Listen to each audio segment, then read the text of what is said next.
স্বাস্থ্য দপ্তর থেকে ডাটা এন্ট্রি অপারেটর পদে রিক্রুটমেন্টের নতুন বিজ্ঞপ্তি প্রকাশিত হয়েছে। বিজ্ঞপ্তি অনুসারে কোন জেলা থেকে এই নোটিশ জারি হয়েছে, রিক্রুটমেন্ট বিজ্ঞপ্তি অনুসারে কি আপনাদের এলিজিবিলিটি ক্রাইটেরিয়া লাগবে, কিভাবে আবেদন করবেন, সমস্ত কিছু বিষয় থাকছে আজকের এই ভিডিওটিতে।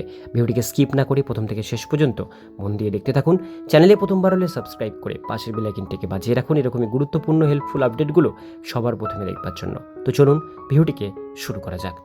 তো বন্ধুরা, অনস্ক্রিনে দেখতেই পাচ্ছেন নোটিশ প্রকাশিত হয়েছে district health and family welfare সমিতি পশ্চিম মেদিনীপুর ডিস্ট্রিক্ট থেকে। এই নোটিশ 1/10/2024 তারিখে পাবলিশড হয়েছে, যার মেমো নাম্বারটি বাঁদিকে শো করছে। এখানে প্রথমেই রিক্রুটমেন্ট নোটিশের মধ্যে যেটা বলা হচ্ছে, district health and family welfare সমিতি Paschim Medinipur will engage personnel for the position of as stated below. এখানে মেনশন করা আছে হেলথ ডিপার্টমেন্ট ওয়েস্ট বেঙ্গলের পিওরলি কন্ট্রাকচুয়াল বেসে এটা নেওয়া হচ্ছে। Eligible candidate should apply online in the prescribe ফরম্যাটের মাধ্যমে আবেদন করতে বলা হয়েছে। আপনাদের আবেদন 8/10/2024 তারিখ থেকে 22/10/2024 তারিখ রাত 12টা পর্যন্ত অ্যাপ্লিকেশন ফর্ম ফিল আপ চলবে। অনলি অনলাইন অ্যাপ্লিকেশন আপনাদের কিন্তু অ্যাকসেপ্টেবল। এখানে বলা হয়েছে অ্যাপ্লিকেশন ফর্ম পিওরলি ইনকমপ্লিট থাকলে পরে সেটা ক্যান্সেল হয়ে যাবে। অ্যাপ্লিকেশন ফিস হিসাবে 100 টাকা লাগবে জেনারেল ক্যাটাগরির জন্য, আর রিজার্ভ ক্যাটাগরির জন্য লাগছে শুধুমাত্র 50 টাকা, অর্থাৎ ST SC OBC ক্যাটাগরির জন্য লাগবে 50 টাকা আবেদন ফিস।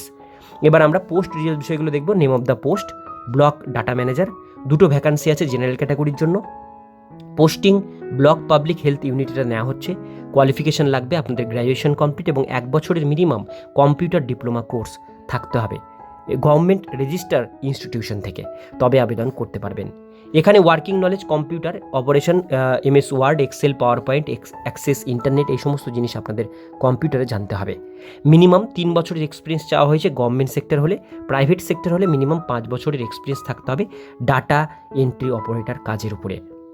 এবার নিচের দিকে এজ লিমিট দেখে নেব। 1/1/2024 তারিখ অনুসারে মিনিমাম 21 বছর, ম্যাক্সিমাম 40-এর মধ্যে হতে হবে আপনাদের বয়স সীমা, তবে আবেদন করতে পারবেন। ST SC OBC হলে পরে আপনাদের অবশ্যই এখানে এজ রিল্যাক্সেশন কিন্তু দেওয়া হবে। মান্থলি রেমুনেশন 22,000 টাকা পার মান্থ স্যালারি এখানে কিন্তু আপনাদের দেওয়া হবে।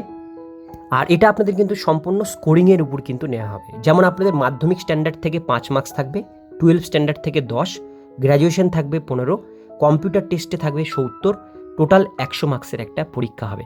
কোনো রিটেন এক্সাম এখানে কিন্তু হবে না। তার উপরে আপনাদের যারা কোয়ালিফাই করবেন তাদের কিন্তু এই রিক্রুটমেন্টে জয়েনিং করানো হবে।